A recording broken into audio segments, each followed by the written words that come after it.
Hi hello welcome to my channel. అందరూ ఎలా ఉన్నారండి? నేనైతే చాలా బాగున్నాను.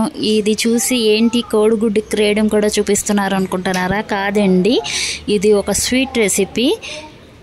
చాలా టేస్టీగా ఉంటుంది, అందరికీ తెలిసి ఉంటుంది. నా ప్రాసెస్లో నేను చూపిస్తున్నాను. పాలు విరిగిపోతాయి కదండి, ఆ పాలుతో చేస్తున్నాను.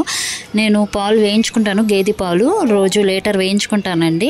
దాంతో చేస్తున్నాను. విరిగిపోయినాయి అనుకోకుండా, పాలు అయితే విరిగిపోయినాయండి. ఇప్పుడు ఎండాకాలం కాబట్టి మనం వేడి చేసుకున్న పాలు విరిగిపోతాయి. ఆ విరిగిపోయిన దాంతో నేను ఒక కలకంద స్వీట్ అయితే చేసుకుంటున్నాను. చాలా ఈజీ ప్రాసెస్. విరిగిపోయిన పాలు ఉంటాయి కదా, అది ఇలా జల్లెడలో జల్లించుకోవాలండి. స్ట్రైనర్ ఉంటుంది కదా, స్ట్రైనర్లో మనం ఆ పాలంతా పోయి ఇలా పన్నీర్ మిగిలినట్టు స్ట్రెయిన్ చేసుకోవాలి.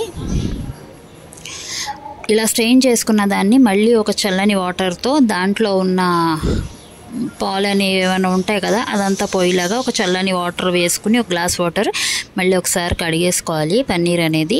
ఇప్పుడు కడిగేసుకున్న తర్వాత మిగతా ప్రాసెస్ చూసేద్దాము. చూసారా, వాటర్ అనేది వేసేసి నేను బాగా కడిగేస్తున్నాను.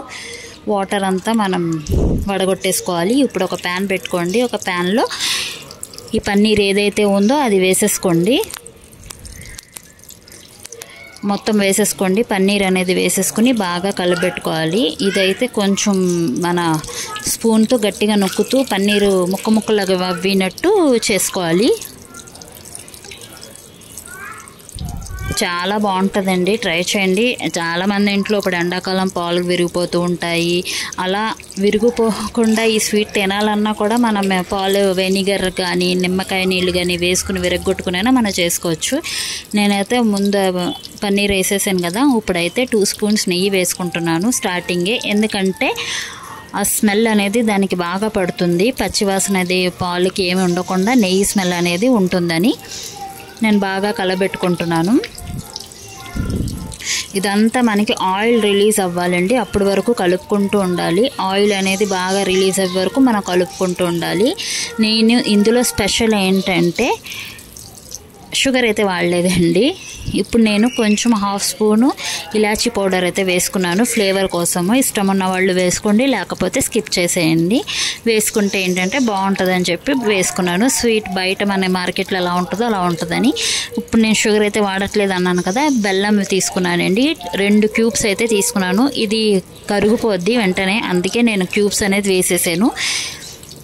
ఇప్పుడు ఈ 2 నేను చేస్తున్న దానికి కరెక్ట్ స్వీట్ సరిపోతుందండి. లేదు అనుకున్న వాళ్ళు ఇంకో క్యూబ్ కూడా వేసుకోవచ్చు, స్వీట్నెస్ ఎక్కువ తిని అనుకున్న వాళ్ళు.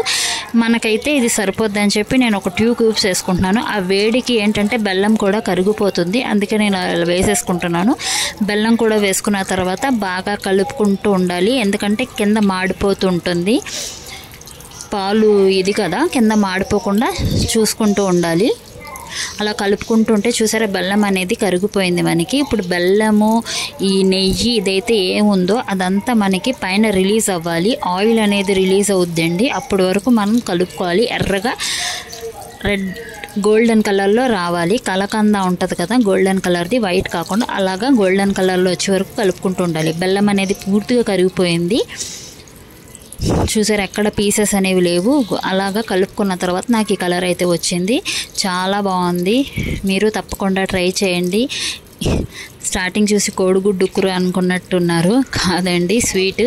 మీరు తప్పకుండా ట్రై చేయండి. ఎలా ఉన్నది అనేది నా కమెంట్ సెక్షన్లో కమెంట్ చేయండి. మీలో ఎవరైనా ఫస్ట్ టైం నా ఛానల్ చూస్తుంటే కనుక లైక్ చేయండి, షేర్ చేయండి, సబ్స్క్రైబ్ చేసుకోండి. పక్కనే ఉన్న బెల్ ఐకాన్ అయితే క్లిక్ చేయండి. ఇలా క్లిక్ చేయడం వల్ల నేనైతే వీడియోస్ పెడతానో ఆ నోటిఫికేషన్ మీ వరకు వస్తుంది. ఏమైనా నాయిసెస్గా వినబడితే సారీ అండి. Thank you for watching.